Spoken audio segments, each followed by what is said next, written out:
प्यारे साथियों नमस्कार। मैं कौशिक नौगाई आपके अपने YouTube channel no confusion sir में एक बार फिर आपका स्वागत करता हूं। और साथियों, मैंने बहुत सारी वीडियो जो है आपके सामने रखी हैं। तो आज मैं थोड़ा सा टीचर को डिफ़ाइन करने की कोशिश कर रहा हूं कि जनरली जो टीचर हैं वो आपके कौन हैं या टीचर होता क्या है ना। हिंदी में तो आपने बहुत सारी चीज़ें सुनी होंगी, लेकिन एक डेफिनेशन जो मैंने अपने तरीके से या जो मुझे समझ आता है कि जनरली टीचर को अगर डिफ़ाइन करना होगा, यानी शिक्षक, सी का मतलब है शिखर तक पहुंचाने वाला, क्ष जो है आपका क्ष, इसका मतलब होता है आपका क्षमाशील, और का मतलब होता है आपका कर्म प्रधान। तो आमतौर पर जो क्षमाशील हो, जो कर्म प्रधान हो और जो आपको शिखर तक पहुंचाने का काम करे, उसको हम शिक्षक कहते हैं, उसको हम अध्यापक कहते हैं, और उसी को टीचर भी कहा जाता है। तो मैंने टीचर को डिफ़ाइन किया है कि अगर आप टी को लेते हैं, टी पहला वर्ड है ना टीचर का टी, तो इसका मतलब है आपका टैलेंटेड, नंबर 1। नंबर दूसरा टॉकेटिव, क्योंकि टीचर बोलते बहुत ज़्यादा हैं। नंबर तीसरा आपका थिंकर, जो बहुत ज़्यादा सोचते हैं, टालेस्ट थिंकर अगर हम इन्हें कहें तो इसमें कोई दो राय नहीं।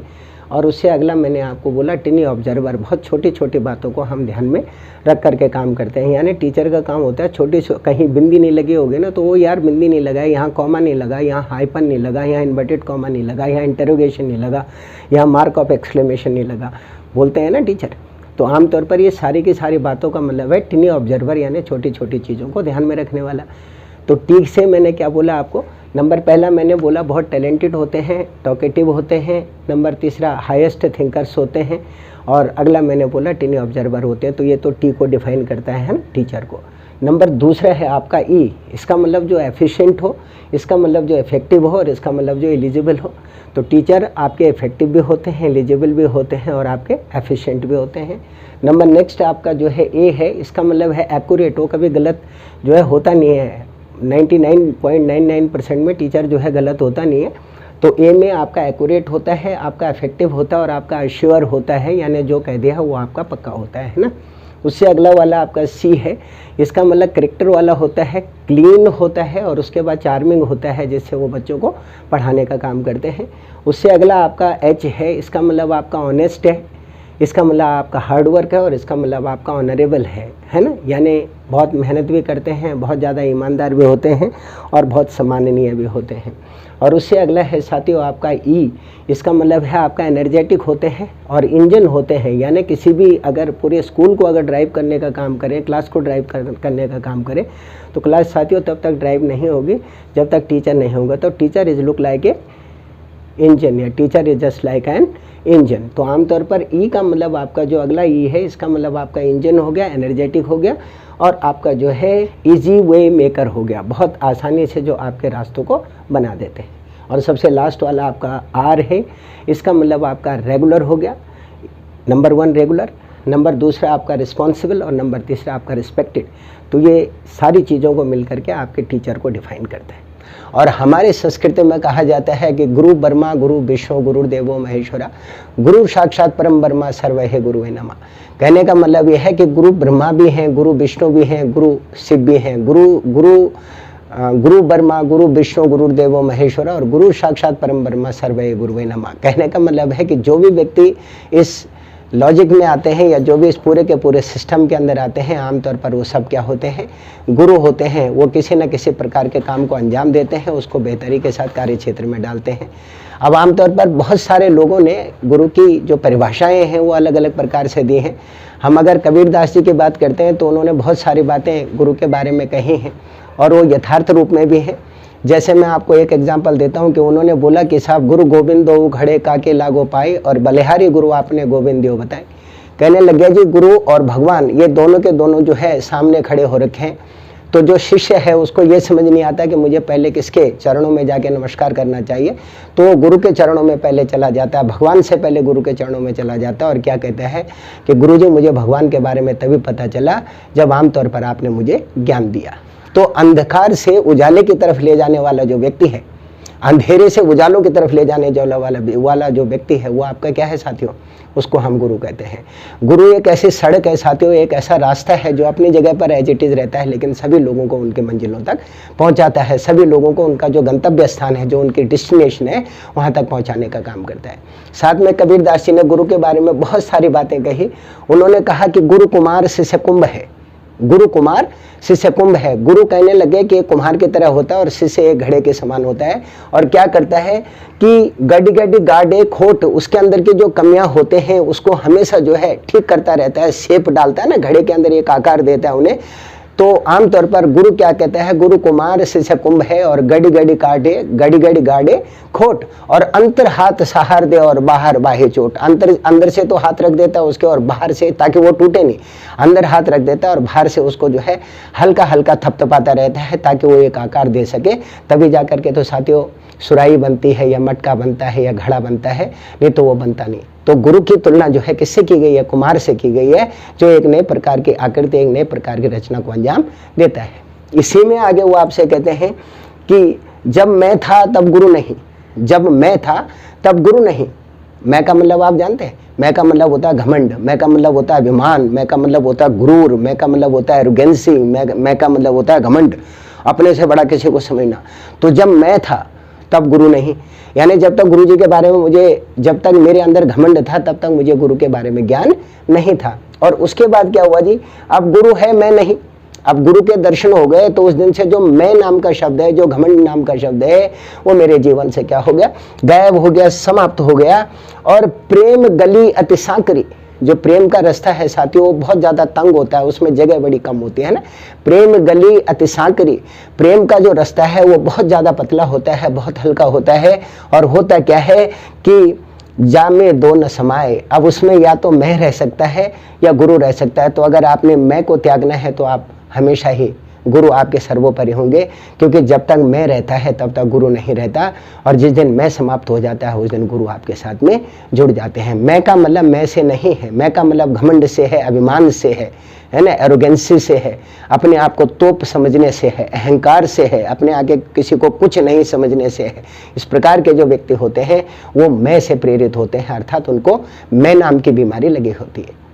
और उससे अगला वो आपसे कहते हैं, नंबर नेक्स्ट है, कहता कि कबीरा हर के रूठते, कबीरा हर के रूठते गुरु के सरने जाए।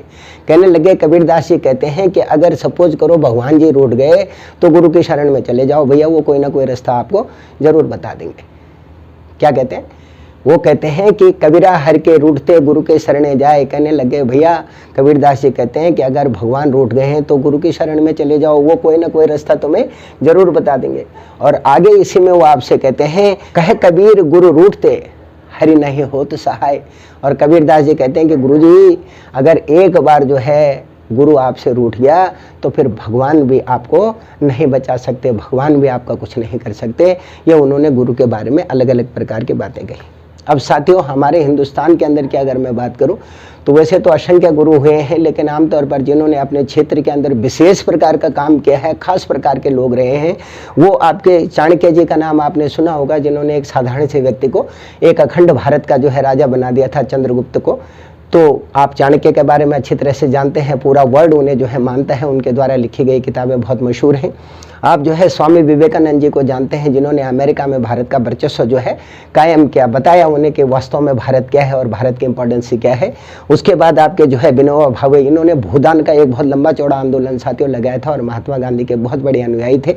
उसके बाद आपका मुंशी प्रेमचंद उपन्यास सम्राट, उनके बारे में आप अच्छी तरह से जानते हैं। ये मैं हिंदुस्तान के उन गुरुओं की बात कर रहा हूँ जिन्होंने कुछ दिया है इस समाज को, इस देश को, और हमारे जो है अलग अलग प्रकार के उन विद्यार्थियों को जो अलग अलग प्रकार के मुसीबतों और परेशानियों से घिरे हुए थे। विद्या नाम का जो दान है वो उन्होंने सबको जो है दिया है। और उससे नेक्स्ट है आपका राधा कृष्णन, हमारे राष्ट्रपति थे, जिनके नाम पर 5 सितंबर को टीचर्स डे जो है मनाया जाता है। उसके बाद आपका APJ अब्दुल कलाम साहब, अपने आप में बहुत ही यूनिक और बहुत ही विलक्षण व्यक्ति, मैंने उनके बारे में 2 वीडियो अपलोड भी की थी, उनके विषय में बहुत कुछ बताया था। एक महान गुरु थे, शिक्षण कार्य पढ़ाने का उन्हें काम जो है बहुत अच्छा लगता था, इसलिए जब राष्ट्रपति से रिटायर्ड हुए उससे पहले भी और उसके बाद भी वो लगातार अध्यापन कार्य अलग अलग जगहों पर निःशुल्क रूप से करते रहे। उसके बाद आपके जो है रविंद्रनाथ टैगोर, आपको पता है नोबेल पुरस्कार बांग्ला साहित्य के लिए गीतांजलि नाम की किताब लिखी, उसके लिए उन्हें दी गई, रविंद्रनाथ टैगोर साहब हैं। उसके बाद सावित्री माई फुले, ये वो लेडी हैं जो लड़कियों के स्कूल की हमारे भारत की पहली जो है महिला शिक्षिका हैं। हमेशा औरतों के संघर्ष के लिए इन्होंने जो है, औरतों के उद्धार के लिए हमेशा संघर्ष करती रही, औरतों की आवाज़ को बुलंद करती रही। इन्होंने अपने आप में एक विशेष जो है वो गुरु माता की जो भूमिका थी वो जो है निभाई, गुरु की भूमिका निभाई। उसके बाद आपका बिमला कौली जी हैं, इन्होंने भी बहुत बड़े पैमाने पर काम किया। और साथियों एक आनंद कुमार साहब हैं जिनके बारे में फिल्म भी बनी थी जिसमें ऋतिक रोशन साहब ने काम किया था। अगर सच्चे मायनों में देखा जाए तो यही वो गुरु हैं जो आमतौर पर उन बच्चों को बढ़ाते हैं जिनके पास धन का अभाव है। नहीं तो आजकल तो बड़े बड़े पैकेज वाले लोग, जिनमें बड़े बड़े स्टार जो है एडवर्टीजमेंट करने के लिए आते हैं, बड़े बड़े नाम रख लेते हैं, लाखों रुपए के जिनके पैकेज होते हैं, 1.5 2 लाख रुपए जिनके पैकेज होते हैं, वो भी अपने आप को गुरु कहते हैं। मेरा ये मानना है रोजी रोटी चलाने के लिए आपके पास अर्निंग का होना बहुत ज़रूरी है, लेकिन साथियों अगर आटे में नमक खाया जाए तो ज़्यादा बेहतर है। ये लोग तो नमक में ही आटा मिला करके खाते हैं, इतना बुरा हाल है। तो इनको गुरु की संज्ञा देना अपने आप में बहुत ज़्यादा मुश्किल काम है। यूट्यूब से पैसे कमाते हैं, विज्ञापनों से पैसे कमाते हैं, जो उनके यहाँ से बच्चे सिलेक्टेड हो जाते हैं उनके रिस्पॉन्सिव में जो है पैसे कमाते हैं। 250, 300, 400 बच्चों के एक बैचेज होते हैं, करोड़ों करोड़ों रुपए एक बैच में निकल करके बाहर आते हैं। तो मोस्टली ऐसे भी बहुत सारे लोग हैं और ये भी अपने आप को गुरुओं की श्रेणी में रखते हैं। तो मेरा ये मानना है कि विद्या जो है माँ सरस्वती का एक अमूल्य वरदान है। तो अगर हम इसको एक बहुत ही छोटे लहजे में अगर इसका इस्तेमाल करें साथियों, तो हो सकता है कि आने वाले समय के अंदर हमारे देश का कुछ बेहतर और अच्छा हो सकेगा, क्योंकि हर आदमी की पहुंच 1.5 2 लाख रुपए तक जो है नहीं हो सकते जो इतना बड़ा पैकेज दे सकते हैं, क्योंकि हमारा तो साथियों गरीब देश है और यहाँ जो लोगों की आय है वो इतनी ज़्यादा नहीं है। उससे अगले आपके एक छोटे बच्चे हैं जिनका नाम आप जो है भारती कुमारी हैं। देखिए गजब की हैं भारती कुमारी। जब इनकी उम्र मात्र 12 साल की थी तब से ये जो है लगातार बच्चों को पढ़ा रही हैं। 12 साल की उम्र से लगातार पढ़ा रही हैं और आम के पेड़ के नीचे इनका स्कूल लगता है और ये 3 सब्जेक्ट पढ़ाते हैं, अंग्रेजी पढ़ाते हैं, मैथ्स पढ़ाते हैं और हिंदी पढ़ाती हैं। अब आप अंदाज़ा लगा लीजिए, और कोई चार्ज नहीं लेती, कोई पैसा नहीं लेती, जबकि खुद आम के पेड़ के नीचे पढ़ाती हैं। अब देखिए कैसे कैसे लोग हैं इस संसार के अंदर, है ना, जो आमतौर पर इतने महान कार्य में जो है संलग्न है। और कुछ और टीचर हैं हमारे हिंदुस्तान के, उनको मैं अजब गजब अध्यापकों के नाम से कहूँगा, जिनमें से एक साहब हैं आपके जिनका नाम आपके RK श्रीवास्तव है। ये 1 रुपया फीस लेते हैं जी बच्चों से, और इनको जो है जनरली जो बच्चे हैं इनको मैथमेटिक गुरु के नाम से भी जानते हैं। इनके पढ़ाए हुए बच्चे IIT में, NIT वगैरह में जो है सेलेक्ट होते हैं। तो आप अंदाज़ा लगा लीजिए कि 1 रुपये में पढ़ाते हैं जी, कितने महान व्यक्ति हैं। उससे नंबर जो नेक्स्ट हैं वो हैं आपके राजेश कुमार शर्मा। ये तो दिल्ली के ही हैं जी। ये जो मिंटो ब्रिज है उसके नीचे बच्चों को पढ़ाने का काम करते हैं और सर ये करीब करीब 2005 से लगातार बच्चों को पढ़ा रहे हैं और ये भी निःशुल्क शिक्षा देते हैं जी, कोई पैसा नहीं लेते। उससे नंबर नेक्स्ट है आपके अरविंद कुमार गुप्ता। ये बेचारे दुनिया भर का कबाड़ खरीदते हैं, पुराना वाला जो टूटा फूटा होता है, और उनको जोड़ करके बच्चों को नए नए इंस्ट्रूमेंट बनाने का जो है काम करते हैं। ये भी बच्चों से कुछ नहीं लेते, यानी ये भी निःशुल्क तरीके से जो है अपना जीवन चलाते हैं। उससे जो नेक्स्ट है ये आदित्य कुमार हैं। ये साथियों लखनऊ के अंदर हैं और इनको साइकिल गुरु के नाम से भी जाना जाता है, क्योंकि ये उन क्षेत्रों में जाते हैं जहाँ बच्चों को शिक्षा अवेलेबल नहीं होती, शिक्षा उपलब्ध नहीं होती, वहाँ जा करके बच्चों को पढ़ाते हैं और कोई पैसा नहीं लेते। तो इनको ज़्यादा से ज़्यादा लोग साइकिल वाले जो है मास्टर जी के नाम से जानते हैं। क्योंकि हमारा बड़ा दुर्भाग्य है कि यहाँ सभी को मास्टर की तुलना दी जाती है। जो टेलर है उसको भी मास्टर बोलते हैं, जो कारपेंटर है उसे भी मास्टर बोलते हैं, और तो छोड़िए जो मैकेनिक है उसे भी मास्टर बोलते हैं। और जो आदमी BA BEd या MA BEd जिसने किया हुआ है, MPhil किया हुआ है, नेट क्रॉस किया हुआ है, या जिसने सेट क्रॉस किया हुआ है, आमतौर पर उसको भी मास्टर बोलते हैं। यह हमारे हिंदुस्तान का सौभाग्य कहिए या कुछ और, आप समझदार हैं क्या कह सकते हैं। क्योंकि सभी को लोग अरे क्या करता है, मास्टर है भाई, मास्टर। तो what is the mean of master, you know very well. किस तरीके से लोग जो है कितनी हकारत भरी नज़रों से जो है इस नाम को लिया जाता है ना। उससे नंबर जो नेक्स्ट है वो है आपके, एक और है आपके बाबर अली साहब हैं। ये पश्चिम बंगाल मुर्शिदाबाद में पढ़ाते हैं और तब पढ़ाते हैं जी जब इनकी उम्र जो है मात्र 5 साल की थी। इस समय 300 बच्चों से ज़्यादा को ये पढ़ा रहे हैं और इनका भी सबसे बड़ी बात यह है कि ये भी किसी से कोई रुपया नहीं लेते, फ्री ऑफ कॉस्ट में पढ़ाते हैं। एक और साहब इनके पास 300 से ज़्यादा बच्चे हैं जी। एक और साहब हैं जिनका नाम जो है गगनदीप है, ये राजस्थान के अंदर पढ़ाते हैं जैसलमेर में और आमतौर पर ये भी बच्चों से जो है कोई पैसा नहीं लेते। एक और साहब हैं जिनका नाम जो है सुगत मित्रा है, ये टेक्नोलॉजी में, कंप्यूटर में और एंटरटेनमेंट में महारत हासिल है, तो ये भी बच्चों को बगैर किसी फीस के जो है पढ़ाते हैं। तो साथियों, आप अपने दिमाग के अंदर अंदाज़ा लगा सकते हैं कि विद्या महादान होता है। देखिए, हम भी उन्हीं में से एक हैं कि मैं भी पिछले जितने सालों से भी इस अध्यापन कार्य में जुड़ा हुआ हूँ। हर साल करीब करीब जो है 8 बच्चे, 10 बच्चे, 5 बच्चे हमेशा ही विदाउट फीस के पढ़ करके जाते हैं साथियों। जिनके पेरेंट्स नहीं होते या जिनके मम्मी पापा जो है फैक्ट्रियों में काम करते हैं या कोई जो है रिक्शा चलाते हैं या जिनकी इनकम बहुत कम होती है, और बाकी जिनसे हम फीस भी लेते हैं वो भी इतनी लेते हैं कि हमारी रोजी रोटी चल जाए। इसलिए सब कुछ जो है रेंट पे चलता है, घर रेंट पे चलता है, कोचिंग रेंट पे चलता है, सब रेंट पे चलता है, क्योंकि अगर अपना इतना कमाया नहीं है कि उसे अपना घर द्वार जो है बना सके, क्योंकि हमेशा सेवा ही की है, कभी इस प्रोफेशन में अर्निंग करने का प्रयास नहीं किया। और एक और ख़ास साहब हैं, इनका नाम है जी आपका जो है लल्लन कुमार जी। ये बिहार के हैं साहब। ये किसी कॉलेज के अंदर जो है पढ़ाते हैं, तो वहाँ गजब की बात है कि बच्चे पढ़ने आते ही नहीं। तो इन्होंने अपनी 33 महीने की 23 लाख रुपए की जो फीस है वो रिटर्न कर दी। कहने लगे जी बच्चे तो पढ़ने आ नहीं रहे तो मैं फीस काहे को लूँ, सरकारी हैं। आप इमेजिन करें अपने दिमाग के अंदर से, आप सोचें, आजकल तो लोग झपट्टा मार रहे हैं, किसी की गाड़ी कमाई को 1 मिनट में छीन करके ले जाते हैं। बड़े बड़े जो है नाम रखे हुए हैं, बड़े बड़े जगह जो इंटरव्यू देने के लिए जाते हैं, दुनिया भर के टीवी चैनल वाले उन लोगों को बुलाते हैं, लेकिन कभी किसी ने उनसे नहीं पूछा कि यार शिक्षा जैसा जो काम है उसका आपने इतना भयंकर तरीके से व्यवसायीकरण कर दिया है कि आमतौर पर एक जो कॉमन आदमी है, एक आम आदमी है, वो आप तक नहीं पहुँच पाता। नहीं तो हमारे देश में साथियों टैलेंट और भी तो है। हमारे देश में इतना टैलेंट है कि अगर जरा सा अगर जो है थोड़ा सा कोई पुल कर दे या थोड़ा सा पुश कर दे तो इट मे बी पॉसिबल कि वो भी कहीं ना कहीं अपने मकाम, अपनी मंजिल पर ज़रूर पहुंच जाएंगे। लेकिन चूंकि सबके मुंह में इस समय जो है लालच नाम का जो खून है वो लग चुका है और हर किसी को बड़ी गाड़ी चाहिए, बड़ी बंगला चाहिए, लग्जरी आइटम चाहिए और इसके लिए वो लगातार काम करते हैं। तो मैं इसीलिए आप लोगों से बार बार ये गुजारिश करता हूँ, ये प्रार्थना करता हूँ कि साथियों, अगर आप लोगों की कृपा दृष्टि हम पर बनी रहेगी, आप अगर हमारे चैनल को जो है सब्सक्राइब करेंगे, लाइक करेंगे, शेयर करेंगे, तो यार हो सकता है कि आने वाले समय में जो हम 200-400 रुपये किसी बच्चे से लेते हैं शायद वो भी न लें, फ्री ऑफ कॉस्ट में जो है बच्चों को पढ़ाने का काम करें। लेकिन रोजी रोटी के लिए तो कम से कम ये है कि घर परिवार की जिम्मेवारी होती है, तो कुछ तो उसमें जो है मिलना चाहिए। तो प्लीज़ आपसे बार बार हर बार रिक्वेस्ट होती है कि इसे मैक्सिमम लाइक करें, शेयर करें और ये ज़रूर जानें साथियों कि टीचर आपके सामने एक ऐसा जरिया है, एक ऐसा सिस्टम है जो अंधेरे से आपको प्रकाश की तरफ ले जाता है। वो साथियों दूसरों को रोशन तब करता है जब अपने सर में आग लगाता है, एक ऐसे दिए की तरह है। आपने देखा होगा कि दिया खुद की खोपड़ी पे आग लगाता है और उसके बाद रोशनी जो है जहाँ के अंदर फैलाता है। सेम जो कंडीशन है वो आपके टीचर की है। हालांकि आज जो ये हमारा आधुनिक युग है या जिस हम विश्व गुरु भारत की कल्पना कर रहे हैं उसमें अध्यापकों का क्या हाल है ये आप अच्छी तरह से जानते हैं, ये समझ सकते हैं। मैं कौशिक नौगाई आपसे साथियों फिर गुजारिश करता हूं कि एक नया टॉपिक लेकर के फिर मैं आपके सामने आऊँगा।